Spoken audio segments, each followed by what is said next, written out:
Hey guys, this is Northville Tech. In this video, we're going to learn how to view your Kroger purchase history. Open the website at Kroger.com, then click the drop-down arrow beside Sign In. On the drop-down list, you will see a Sign In button. Click on the Sign In button. Now, sign in with your email address and password. Once you're signed in, you will see several options at the upper part of the screen. Click on the option that says Purchase History.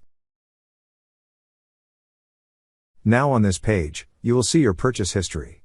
However, in this video, we do not have past orders, that's why there are no documented purchase history. But that's how you view your Kroger purchase history. Thank you so much guys for watching, and if you have not yet subscribed to our YouTube channel, please subscribe to our YouTube channel as we create tech videos almost every day.